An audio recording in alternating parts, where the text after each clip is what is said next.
The professor and I were talking in the first segment, and we were saying, is this really anything new? Is this just being blown out of proportion nowadays? And as the professor pointed out, this started at the beginning of our country. There was something that happened called the Civil War, with brother fighting brother. There were the 1960s, where it was just horrendous, fighting in the streets and burning down buildings.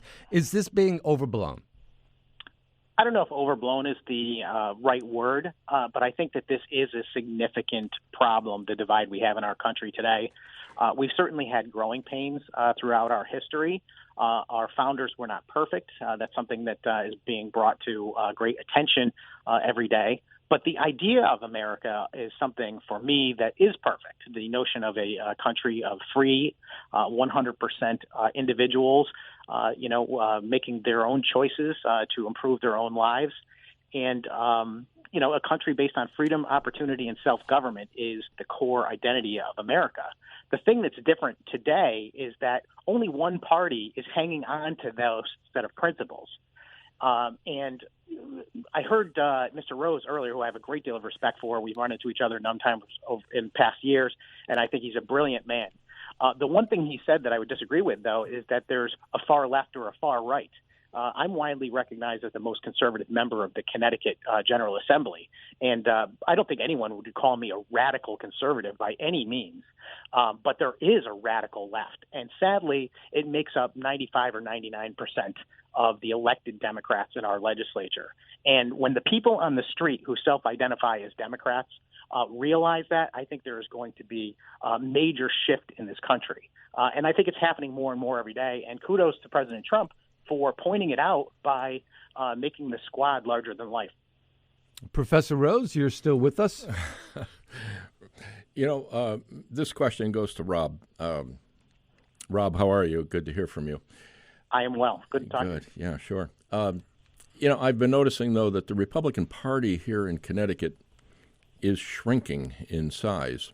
And it is now a party that's down to about 21, 22% of registered voters, while the Democratic Party is, up to about 38, 39%. I know that we still have, more independents, but nevertheless, and the public opinion polls that I see, even though with the toll issue we do have, people now opposing tolls, but nevertheless on so many issues there, I've noticed that Connecticut is really a state that has stopped being a swing state, in terms of politics, generally speaking. All of our congresspersons are members of the Democratic Party, both senators, and then, of course, the Democrats just had big gains up in the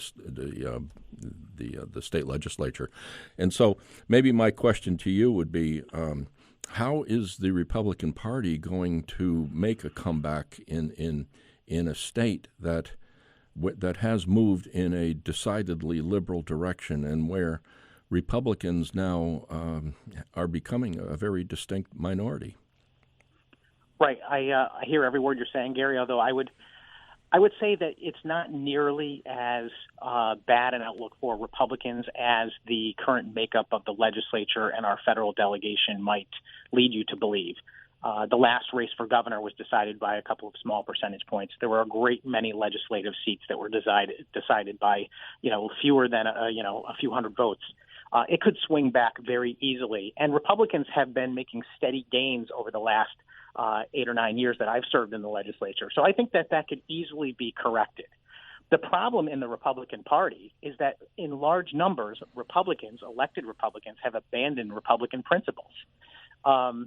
There's a great divide. There are those of us who believe that the Republican Party and the message that it stands for, the same message that America stands for, that freedom and opportunity and limited small government, less spending, low taxes, we stand in a minority in the party as a whole, because there are a great many people who serve as Republicans in this state who just simply believe that Connecticut is a blue state, that even if they do hold core Republican beliefs, they don't think that is a proper way or an effective way to get elected, so they continuously moderate their positions. And the problem with that is you can't out-Democrat a Democrat. So we are not offering, in lots of cases, a legitimate choice for voters. And I think that has played out in the last election, along with the Trump effect, as it's called, to limit our numbers. I think the resurgence of Republicans will come when people start to embrace our core values as Americans and understand that it's the Republican Party that represents those things. And I'm going to try and lead the charge to do that. New York State Senator Phil Boyle is still with us. Phil, are we so sensitive nowadays that we can't even try to understand what the other person is saying? And I reference it with this. I read a report earlier which says and many times it comes down to how we feel about the person on the other side of the political fence. So if we disagree with them, they're stupid. They're just they're not right in the head, and I shouldn't have anything to do with them, because listening and trying to understand is seen as a sign of weakness. What we want is confirmation bias. We want to circle the wagons and know that we're right. Right. Yeah, I think unfortunately through social media that it's becoming more and more so that is the case, and I find that very unfortunate. And when I talk to groups and students and stuff like that, I try and tell them, look, that's not the way it is on the inside. Now, I've been in politics for basically 30 years of my life, and when we're interacting, we have a Senate lounge, for example, up in Albany, and we have far left and far right senators, and we're sitting there interacting as people, friends. How's the family? We're more likely to argue about the Mets versus the Yankees than real politics, than serious issues that may affect them. I think the average person thinks that politicians are screaming at each other all the time, everywhere. They're not. They'll have a debate and then go on. But I think among the regular folks, the unelected folks, shall I say, they want to, like you say, get their information, whether they're watching left-wing news or right-wing news, and say that other people are dumb and they're un-American or they're corrupt. We see more and more of that, and that is going to hurt our country and our states if we keep having that thing. We have to realize we're all Americans. We're all members of each state, Connecticut, New York, and we want what's best. We may disagree on how to get there, but we cannot make it personal, because that's when things start turning really sour. Rob Sampson, taking it out of the legislature, and this is just anecdotal, but over the last year or two I have noticed, and Professor Rose, maybe you've noticed this too, at family gatherings or if you go to sports events or anything like that, if someone brings up politics,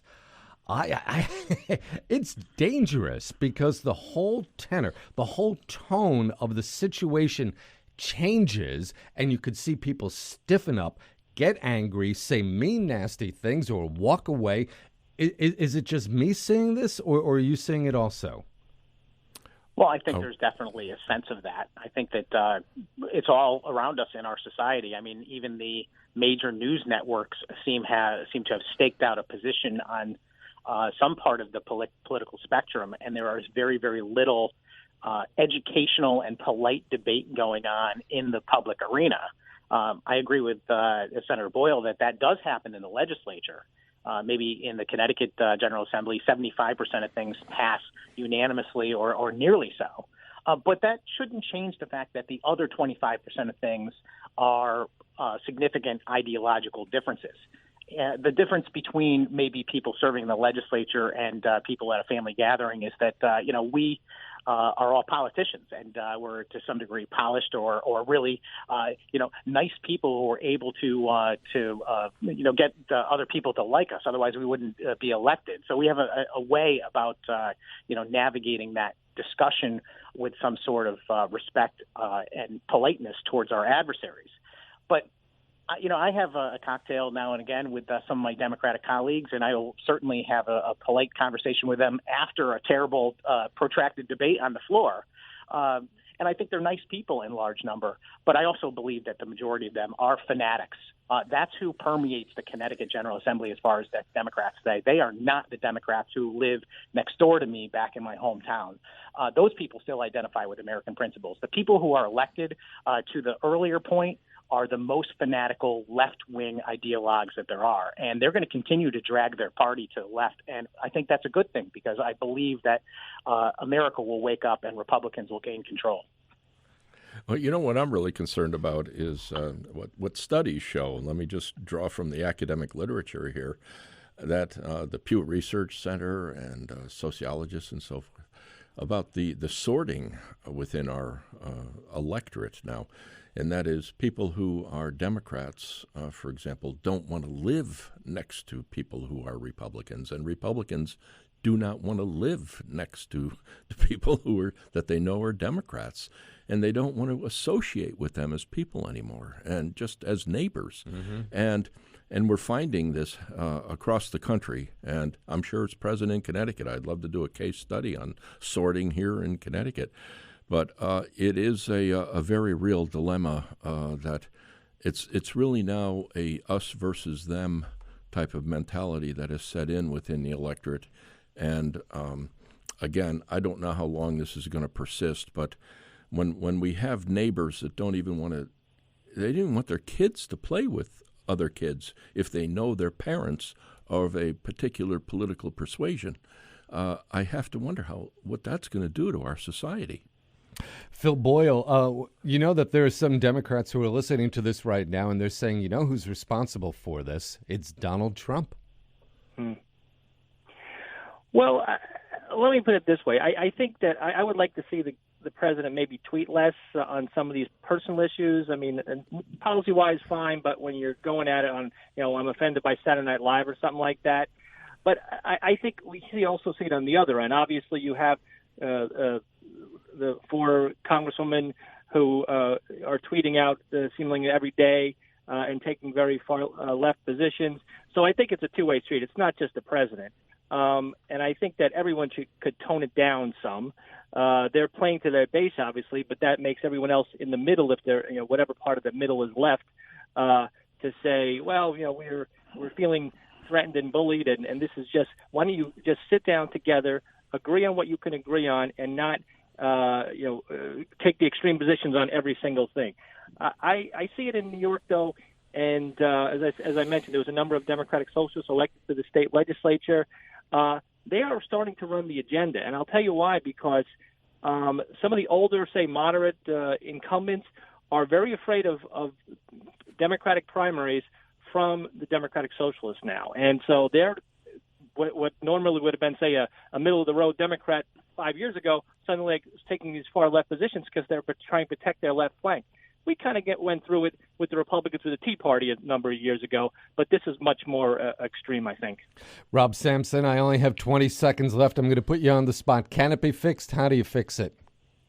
The only solution is education, and I think it's going to happen whether people want it or not, because this country is headed towards a crisis, and people are going to have to become more engaged in what their government is doing. And I think that might create a nice correction, because people will then be aware of where the parties stand. Connecticut State Senator Republican Rob Sampson, he represents the 16th District, and Republican New York State Senator Phil Boyle, who represents the 4th District. Gentlemen, senators, thank you. I appreciate your time. Thank you. Thank you. I'll speak with you soon. If you would like to join in the conversation, email us at The Full Story. We're at tfs@wshu.org. Or find us on Twitter. We're at Full Story WSHU. Professor Gary Rose is still with us. He's with us till the end of the program. I'm Ron Ropia.